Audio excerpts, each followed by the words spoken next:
Hello, this is Robin from Simple Food, Simple Life. Today we're going to make beer batter cauliflower. So simple, anybody can make it. Hey, I'm glad to see you. Thanks for joining me today on Simple Food, Simple Life. Guess what we're going to make today? I know, I always say that. But we're going to make something really good, and I'm telling you, you're going to really love me for this. Really, you are. You're going to love me for making this. We're going to make some beer batter cauliflower. And it's not just any old cauliflower. It's cauliflower that has been marinated in hot sauce. Okay? Now, let me grab real quick my hot sauce because I want to show you what I put my cauliflower in. You're going to really like this. My favorite hot sauce happens to be this Louisiana hot sauce. I love this stuff. I could eat it on everything. Well, maybe except my oatmeal. But I could eat it on everything. Now then, what we have here, I'm going to show you the ingredients. I've got about a cup of flour. I have a can of beer. I've got a little extra flour in case I need it to make my batter. I've got cornstarch. And of course my hot sauce, and my cauliflower has been marinating in my hot sauce for probably about 4 hours because I started it this morning.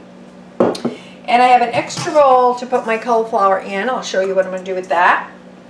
And I've got a pan of hot oil here. Now I'm going to turn this on enough just to bring it up to heat while I'm doing my batter. And I'm going to put my cauliflower, now this is about half of a head of cauliflower that I have cut so that they're in more manageable pieces. That's important to do. Oh, I love the smell of that stuff. I'll show you what that looks like. But I'm going to put it in this bowl for ease of preparation. Now, in here I've got about a teaspoon and a half of salt and 1 cup of just plain all-purpose flour. So I'm going to pour in this beer. And I'm going to use the whole can.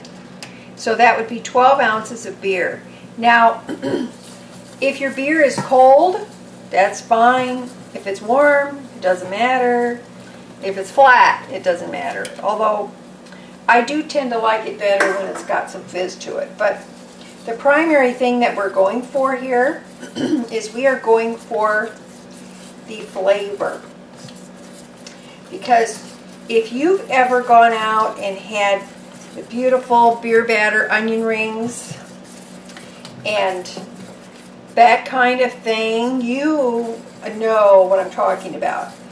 Beer batter has a distinctive taste. It's really, really good. Okay, and you may recall, some of my regular subscribers, thank you very much, you may recall that I had a video, or I have a video to show you how to make restaurant quality beer batter onion rings. And so you might want to check that out, and I will put a link to it below underneath the description so you can do that. And don't forget to subscribe and like and share because you know everybody needs to know about this, right? Okay, done with that. That's all it takes. I have my little tongs here. And what I'm going to do to make it a little easier on myself, I'm going to just sprinkle a little bit of cornstarch over my cauliflower and remove this. And I'm going to toss this. Now, why do I put the cornstarch on there? I put the cornstarch on there. This is the secret I'm sharing with you. Because the cornstarch really helps the batter adhere to whatever you're cooking, whether it's onion rings, mushrooms, cauliflower, other kinds of vegetables, fish, shrimp. You can use this method for all of those things. Okay? Now, if you want to doctor up your batter with other stuff like garlic or whatever, you go ahead. I don't, because I just don't think it's necessary. A little salt in there is plenty, and then you can taste them for salt when they're done, and if somebody needs to put more salt on them, they can. But this hot sauce adds the flavor. Now you see what they look like? How some of that moisture has been absorbed? That was that hot sauce. Alrighty. Here we go. Get my station all lined up here. Let me rinse my hands off real quick so I can continue with this process.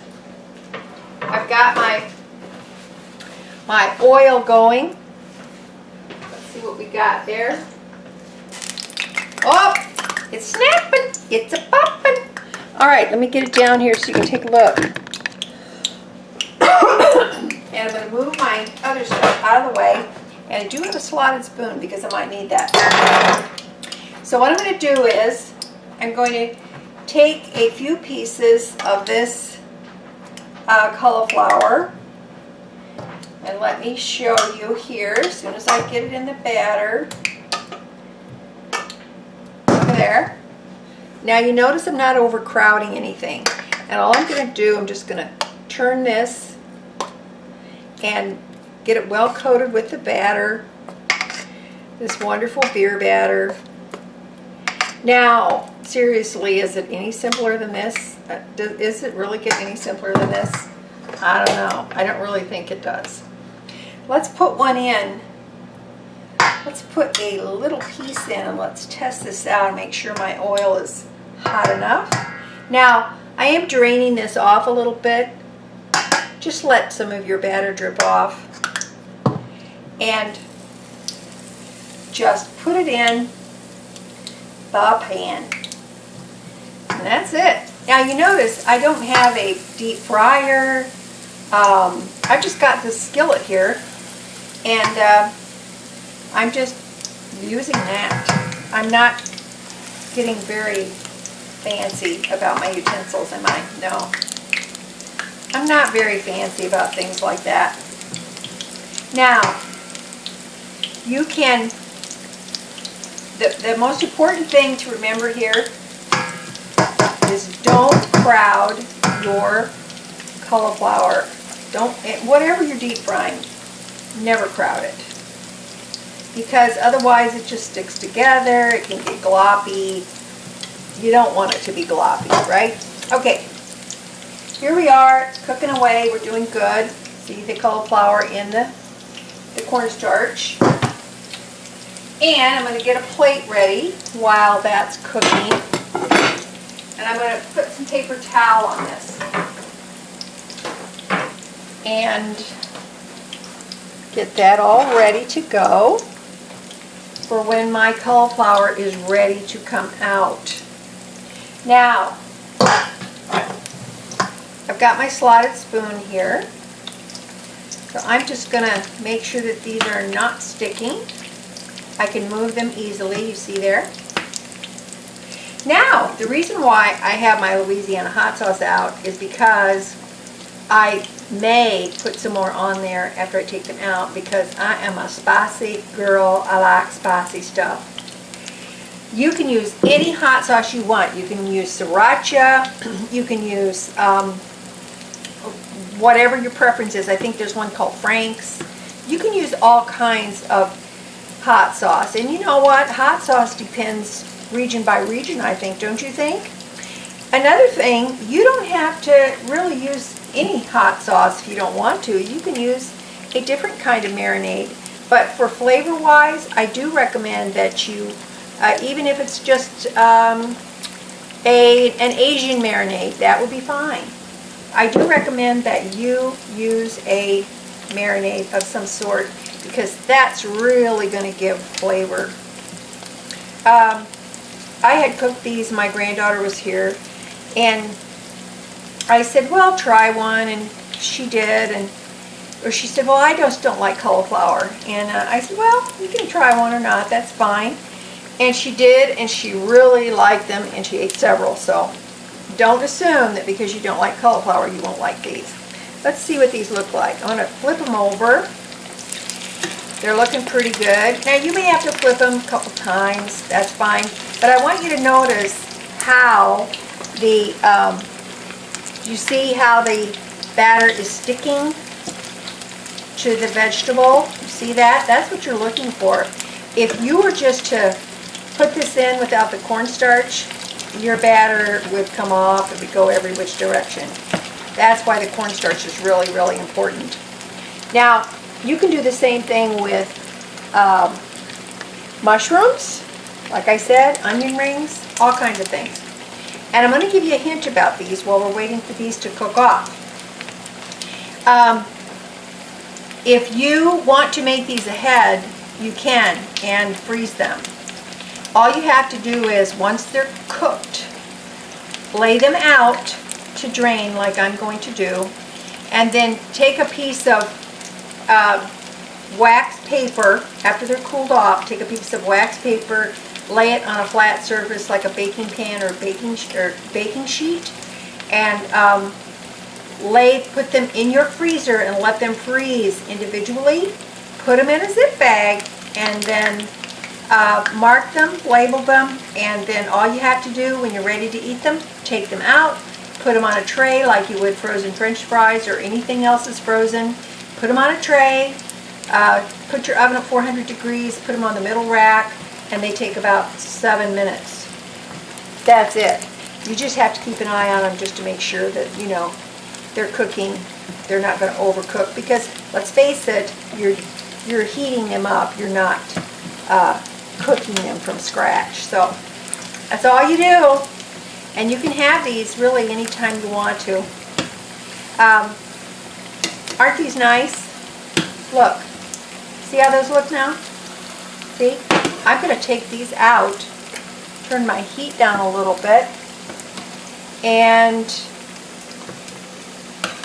you know, because it's just me here and I wanted to demonstrate this for you, I will be freezing the bulk of these. That is for sure. Look how crispy. See how crispy these are? So, I'm going to get another batch going while my oil is still hot. And you notice I didn't crowd these. And I want you to think about, you just start thinking about what dip you want to use for these. Do you want to use ranch or honey mustard? How about honey mustard? Or ketchup? Or barbecue? How about that? Oh man, anything like that would really, really be good. And that is seriously, this is all there is to it. It's not difficult at all. Okay? Now, I'm going to get these going, and then I'm going to cut into one of those. I won't bite into it because it's really hot, but I'm going to cut into one, and I want to show you what it looks like inside. Okay? So that you know. Now, periodically, you're going to get these little burnt pieces in there. Just take your slotted spoon and take them out. And otherwise, your oil can get dark. And you don't want your oil to get dark. And I just used just a plain vegetable oil. I have not used anything fancy. You don't need anything special. You just need plain, simple ingredients. That's what I'm all about. I'm all about simplicity. I'm pressing my luck. Putting that one in there. But now look, that's what I've got left. So a half a head of cauliflower is going to go a very, very long way. Let me set this aside a second because I'm going to show you what one of these looks like. once it's cut open. Okay, bring this over here. I'm going to bring you back up so you can see. Let's see if we can get you in a little closer. That's pretty good. You know, I'm getting not too bad at this, am I? Okay, let's cut one open. How about if we do this one? Now, hear that? This is hot. Hear it? That's proof, baby. That's crispy. Okay. Now, how about as a side dish? How about as a snack? You know when you're watching that late night movie and something sounds really good? How about that? All right. Here you go. See what it looks like? The cauliflower is done, but it's not mushy because we don't want it to be mushy. It is hot, crispy, crunchy on the outside. So good. That is hot, and I seriously do not want to burn my mouth. So, that is all there is to it. Beer batter dipped cauliflower. You can do this. If I can do it, you can do it. I know you can. So, give this a try. It just takes no time at all, and you will be making restaurant quality appetizers and side dishes like this. You really will. No problem. Okay, listen, I love you. Don't forget to subscribe and like and share because, you know, other people need to know this stuff. You don't want to be selfish and keep this information from your friends, right? All right, I love you. You take care of yourself, and you just remember what I always tell you, that little is much when God is in it. Okay, love ya. Bye. Thanks for joining me today in my kitchen. I just want you to know that I really do appreciate you.